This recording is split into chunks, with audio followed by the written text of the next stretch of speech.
When plein air painting, the choices are endless. You might decide you like to paint landscapes and florals, or buildings, or seascapes, animals, anything your heart desires. Just get out there and paint. Once you arrive at a location, you want to scout it out and find the perfect place to paint. Things I look for: lights, shadows, interesting compositions, something that just appeals to you, strikes your fancy. There are a lot of good views around here. I have a little water in the background. I have some trees, Spanish moss, some nice light coming through there. The path is really kind of nice too. So there's lots of areas here that we can work with, but you got to narrow it down. And that's where finding a location and sketching a little tiny sketch just to put everything that you want to include in your painting on paper. I'm particularly drawn to this scene right here. I will crop it down a little bit, but I just like the contrast of the trees, a little bit of water behind, some of the darks and lights on the foreground. So let me show you what I will do next. Okay, so I've decided the portion of the scene that I want to paint today. And I know there was great things to paint. There was the path that was over this side. There's more water this way, but I need to narrow it down. This is the shape of my canvas. I'm going to use it vertically like this. And it's really a quick little sketch, very much like a scribbling here and there. I just wanted to note where that plant was that I really loved the backlighting of, all those palm fronds. So I got that in here. I started with a little bit of a horizon line that's beyond what we're looking at. And I wanted to get a little idea. I wanted to include some of that foreground because I love all of that dapply light that's the sunshine shining through some of the trees up above. And I really want to capture that tree here that's going to have all that fabulous Spanish moss hanging. I don't have to sketch all that. I really just need a little roadmap to what I'm going to include in my painting. So that's how I start. Little tiny notebook. It's 3x5. I just keep it in my pack, and it's handy to just, as you're going, you just want to narrow your scenes down a little bit. So really, like I said, it could be almost scribbly, but it's just a little bit of a roadmap in my mind before I get started. Okay, so plein air painting is painting outdoors, but I'm back in the studio just so that it's a little easier for you to see exactly how I'm going to approach my painting. I have my little canvas board here. I've got my palette, I've got my brushes, I've got a little cup of water, and we're ready to begin. I took a little bit of each color I thought I might need here. I will mix a lot of my colors as I go as well. I always keep a little paper towel in my hand to dry my brushes off. And remember, plein air painting is not a long, drawn-out process. You want to pick your subject, get a very brief little sketch on your canvas, and work rather quickly. And that helps you actually develop a quicker painting method, to see your lights and darks quickly, not overwork things. So it's a great exercise, and it by no means means that you have to come out with a finished, perfect painting. There's not perfection in plein air painting, and that's why it's a good lesson. It's a good lesson in letting go, not trying to be perfect, not trying to get every detail in. You can just have fun with it and just throw your paint around. I'm going to use the biggest brush to start, my angle brush there. I like to block in some big areas first. I am looking now mostly at my values, my dark colors, my light areas. I'm squinting to see. I'm going by a photograph that I took this morning where we were.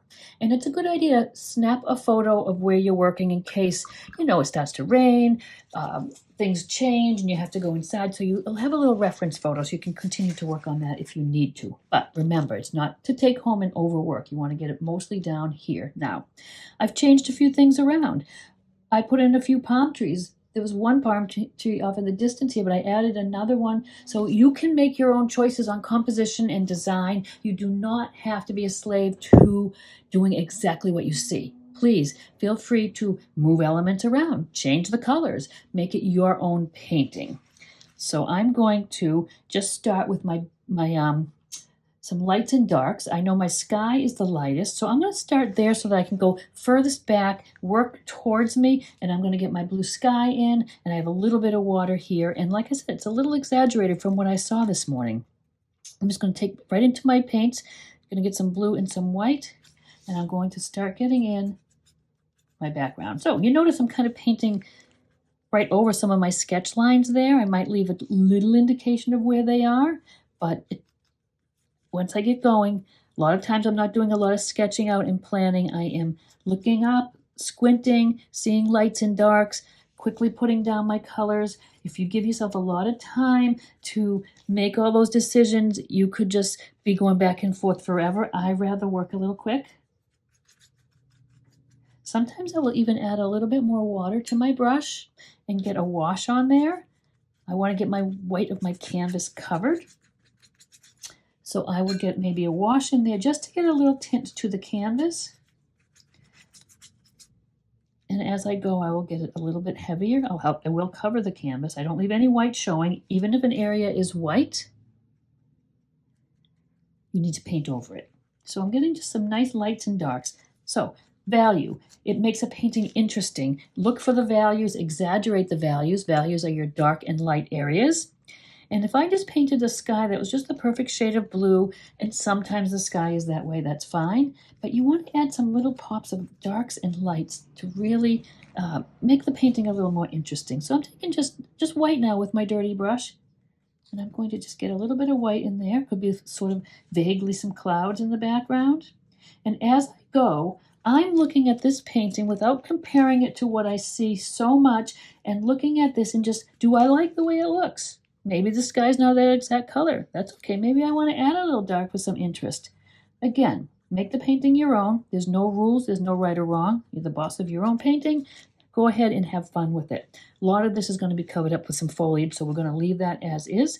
And I'm going to just, while I'm working in blue, get a little bit of water in there too. I actually can add a little bit of green to that mix to make it a little slightly different shade. Kind of a blue-greeny for the water there. And again, just to speed it up, I might just give it a little wash.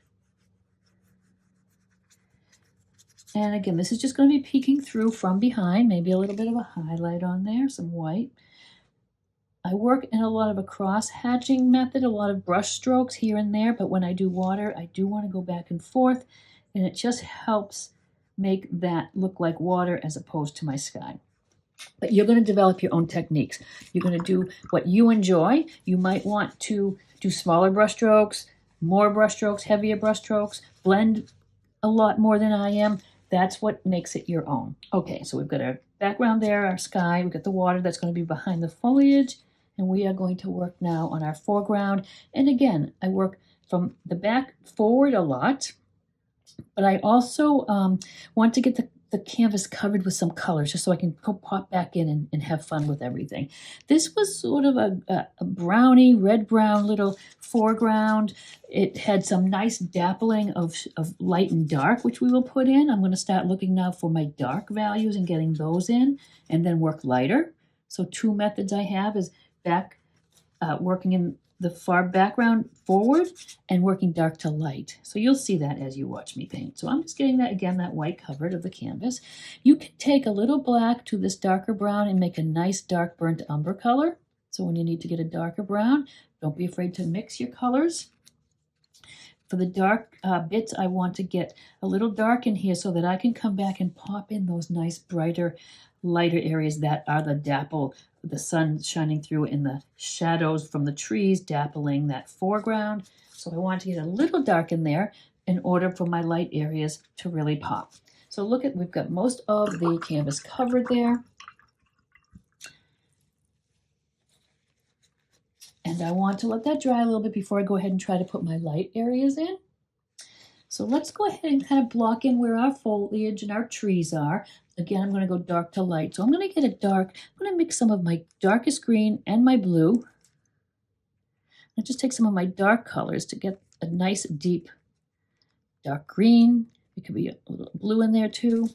My tree that is in the front here is going to be the dark. It's almost like it's just a solid dark. I'll add some light to it.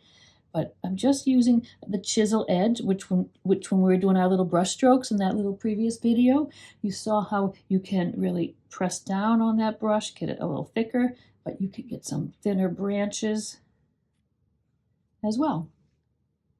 So there's a little tree in the foreground. Now you can see it's looking, the paint is a little see-through. That happens with acrylics. A lot of times you just need to let it dry and then put another coat. I'm going to just add some branches up here. Again, foliage is probably going to cover a lot of this, but I need a structure to get my foliage and leaves on. So that's why I'm giving that little, like a little skeleton almost, a little roadmap for the foliage. And this is another tree that's in the background, so it's a little smaller, it's a little further back. I've got these palm trees that I put in here. They have a tall, slender trunk. Anytime your paint's getting a little thick, a little drop of water will do. And I'm just mixing as I go. And I like to do that because that way it looks more natural. If I mixed up a perfect pile of the dark color and the middle color, it would be a little boring. I like to mix as I go because sometimes this color can be a little more green, a little more blue, a little darker, a little lighter. Another key to making your painting interesting and pleasing to the eye is to varying up not only darks and lights, but shapes and colors, and it just makes it a little more interesting to look at. So we've got this little bit of trees. These are behind that. Remember the foliage this morning of the palm leaves that are really backlit and bright green will go dark up into a brighter light like that green, and that could be our really bright leaves that are backlit. Now to make some things appear even brighter, you just use a lot of dark or duller colors around it, and then you pop on the light, and you will get the impression of that light color really popping, because we'll see things in nature and it's hard and almost impossible to replicate in paint. So you just have to fool the eye a little bit sometimes. So if you put real dull and dark and then put really some little splashes of brights in there, they really sparkle and come alive for you.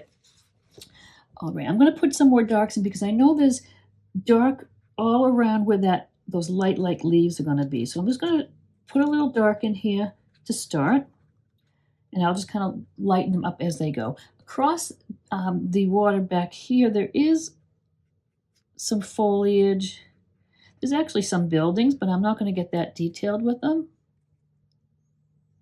But I want to have a little something, and where that's so far back, it's a little hazier, it's a little blurrier, a little duller, and that sets it back in the background there. There's a little bit of land or foliage or something coming out into the water back here. Just going to put that in just sort of to place it. I'm going to get it a little darker towards the bottom of that. And then we'll just put some reeds and things in the water. And as I go, I'm going to come back as these dry and just deepen up the dark there. So sometimes you need a little second coat of color. It's the nature of the acrylics. And what you want to do is just let that first coat dry and then add your second coat. If you start putting that second coat on while the paint is still wet, you're really just dragging that first layer off. So let it dry, come back, and in areas where you need to, you can simply just do a second coat. And like I said, a lot of these are going to be hidden by some foliage, but I do want some darks and some sky holes peeking through. Sometimes it's easy to, when you're doing all your branches and all your foliage on trees, it's easy to keep adding paint, and it's a solid, so it's almost like a little ball on a trunk, and it's so solid it looks heavy and top heavy and not natural because you might have lost these little sky holes of blue peeking through. But it's such an easy fix. You just go back at the end and I'll show you. We'll do a little example of just adding some of that blue back in. So don't worry at all about losing anything you're putting on here now, because you can fix it. And that's the great thing about acrylics too, is you can fix anything, and if you don't like the way it comes out, you could paint right over it. So don't panic or be afraid to, use your nice canvas boards and, in case you mess them up. Don't worry about it. You can go back and fix any of that. Okay, so we've got a nice start here. It looks very dark, I know, but again, I'd rather have the dark now and start building it up to be a little lighter. So even in the sky now, if I want to go back in, I'm just going to switch over to a little smaller flat brush. I'm going to go into a little bit lighter blue. Actually, we have a lighter blue here, or you can mix your blue with your white. You can get all different shades of blue. So I want to just put some little bits of lighter color in here. Those could almost be clouds behind here. Oops, I got a little of that tree branch there. Let's wipe that brush off, get a little bit of light. So if we wanted to, we could just make little clouds. Clouds are far off. Clouds are very light. We don't want to use a heavy brush with a lot of paint and heavy shapes. We want that to be so soft it almost blends back in with the blue. So you can get some dark blue in there again if you want, and just add some interesting elements in your sky. But you don't want to be painting on solid shaped clouds. They're light and airy and you can see through them. So if you put them on like that, say, wipe off your brush, you can soften the bottoms and they fade right back into the sky, which is nice. Just kind of get them a little heavier there, but wiping off the brush, soften them. You've got some fun action going on behind there without it being too much. I think I'll take some green here, maybe with a little of my light yellow. And just across the tops of what's going on back here, I'm just doing little dabs. See, I'm just dabbing brush strokes. I'm not outlining and fussing and filling in and trying to get every tree branch back there. I'm just laying on some quick color. And if you go ahead and study some plein air painters, you're going to see a lot of, it's not abstract, but it's not all perfect detail, and it's a lot of brush strokes in it. And it just looks like it's such a joyful thing to be painting and just using your brush strokes and not being tied down to being tedious and getting all little lines. It's just such a joy to be able to not worry about it and just throw on your brush strokes and see what happens. So now I want to get a little bit of the foliage onto these trees a bit. So I'm going to take a dark green, and actually the green in that blue is kind of a nice way to start. And I'm going to just dab in, and I'm dabbing like this and moving my brush so that I don't obscure and cover all of the background. Like I said, we would have to come back and put our sky holes in if we did that. But so I'm doing less is more, and then add more as I go. The palm trees have foliage only on the top, really. So we're just get a little bit, and I'm going to get a little darker there. So I'm just going to kind of dab on. I am not getting it perfectly like every little leaf would be. I'm doing shapes. Now, a way to be able to obscure some of that detail that your eyes see. See, our eyes see too much. Our eyes see everything, and that's the problem. You see so much that you think you need to get that detail in. Try squinting. Looking at your landscape, squinting. That'll help you really see where your darks and lights are.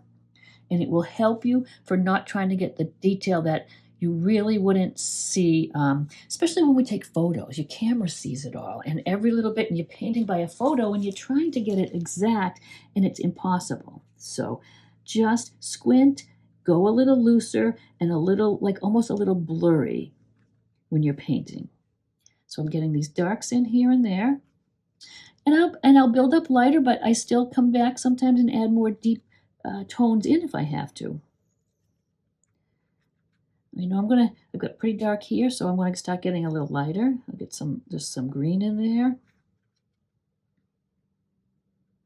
I love to add a little blue into anything in my landscape, anything at all you can add some blue to, because the reflection from the sky and everything is going to, blue is a perfect color to make your painting a little more cohesive. I would use blue sometimes even in shading of do my highlights, not shading, but my highlights of my trees. I could use a little blue.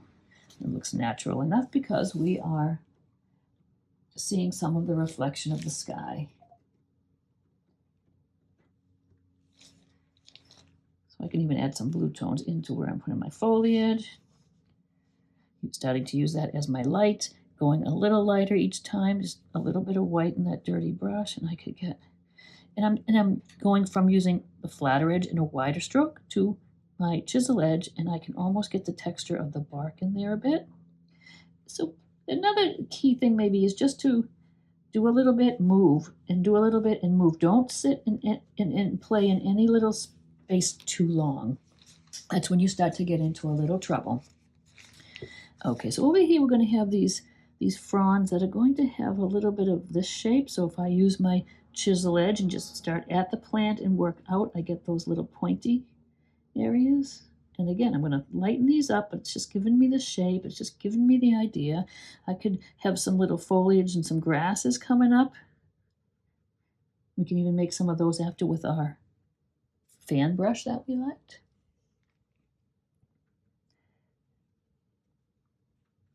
Oh, I didn't mean to really go in the water, but that's good. I'm glad I did that, because if you get something paint where you don't want it, just take your brush, wet it with some clean water, and you can pull that right out if it's still wet. And if not, you can certainly take, say I need to cover a little bit of that blue where I got it a little green. You can just go ahead and paint over it. So that's why I love acrylics. They're so versatile. Okay, so we're going to just build up to our lighter shades of green. I can go in with this middle sagey color, do some dabs. And I'm going to put some of that Spanish moss falling from this tree. And it was falling from this one too, but I want to get in some of the brighter greens here and there. Then we'll get that gray sort of Spanish moss. So when you're looking for your location, just find something that appeals to you first of all.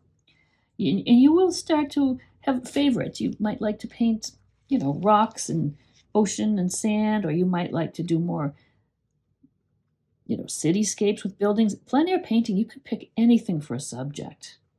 You might like more natural areas like this.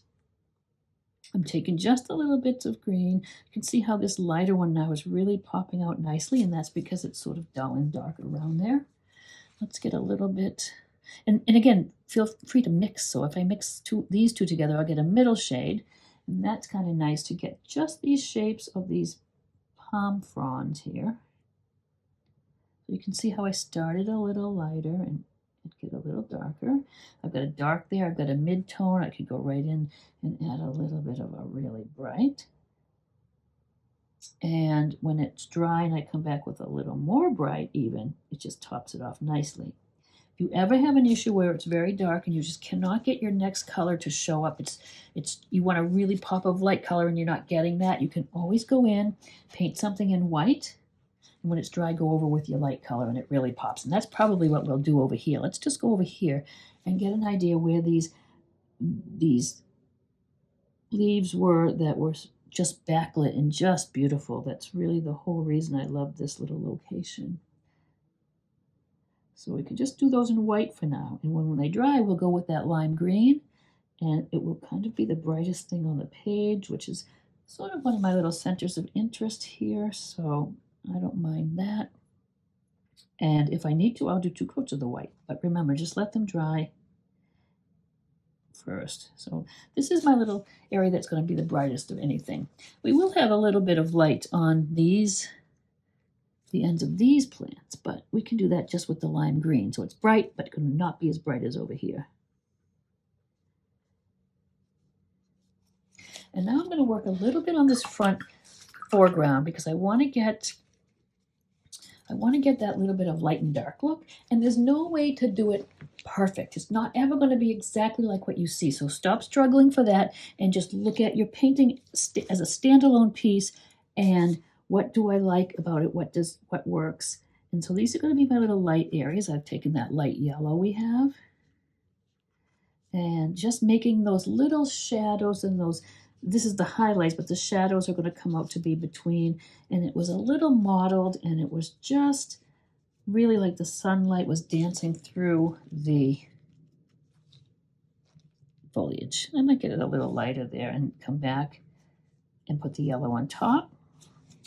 And I've got those dark brown areas in between, which I like a lot, but I think it needs a little texture. So they were more this reddish brown color. So maybe I'll take that reddish brown color, take it with my little ivory color or your white, and you'll learn the colors that you mix up that you really like, and sometimes even take little notes on your palette if you want to remember what you've mixed. And after a while, you'll start remembering all that.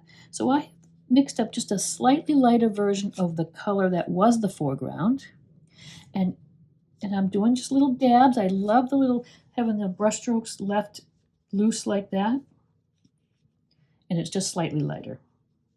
And you can go and lighten it further, maybe with the yellow. I don't want it to be as light as my light area, so I'm just kind of playing around with those browns to see what will work. So I have my mid-tone kind of for the ground there. I'm making some areas light, but I also now I'm going to go maybe get underneath some of these foliage. It would be a little shadow, so I might get a little dark in here and there. I bring some of that right into the plants there, but I wanted this just to be these little patches of light, which now that I've got a little white base on there, I'm just going to put a little of that light yellow and let that go.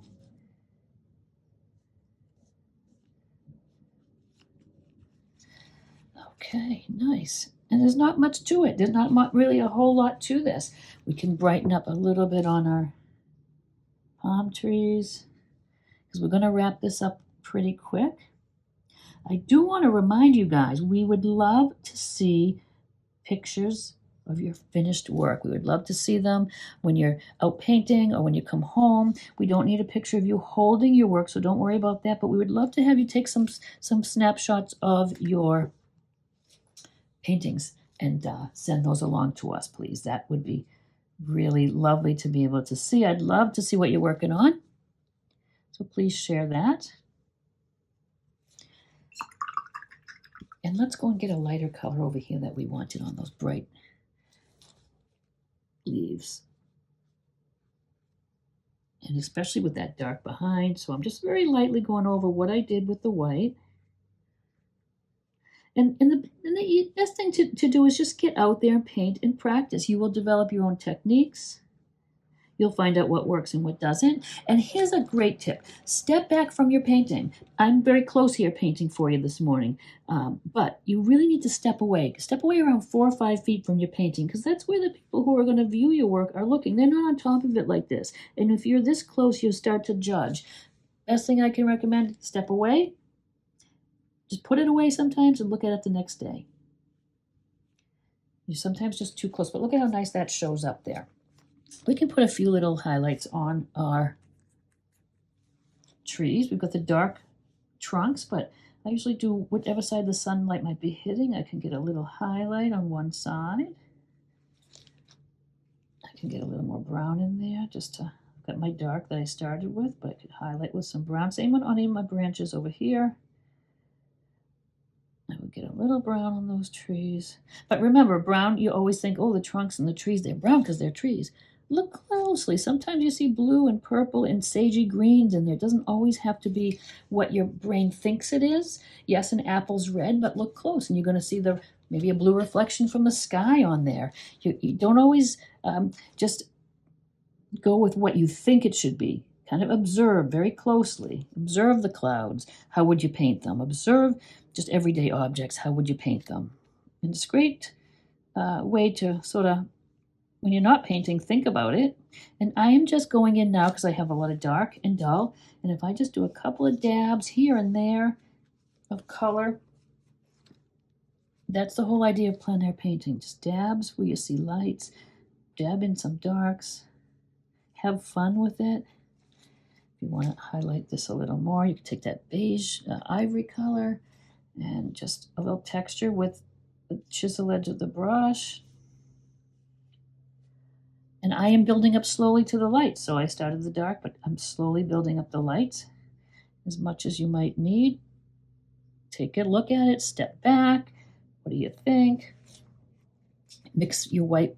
For very light, you could take and mix some white with any of these colors, your yellow, your green, and at the last minute get your real highlights with that. And sometimes I'll just dab a color I'm using around here and there. There could be leaves that have fallen down here. I go back in, and I will go back if I find I need to have a little dark back in. So it's a little push and pull. It's a little bit of the dark first, but then light, and then I can come back and add more if I need to. And that is a quick little sketch for you. Now, you could perhaps take more than 20 minutes or so and do your paintings, but I wanted to just do a quick little demo to show you what you can complete in not that much time. I know it's on this blue background, so it might be a little hard to see, but let me just hold it up to the camera for you. And here's one that I did this morning from another photo, just playing around with the colors. These are all just with the colors of your little kit there. And you can see I have really emphasized more darks and lights, but that just took a little longer. So I just am glad to have introduced you to plein air painting. And I really would love to see what you are working on. So please send us off some photos of your paintings. Let us know what you're up to.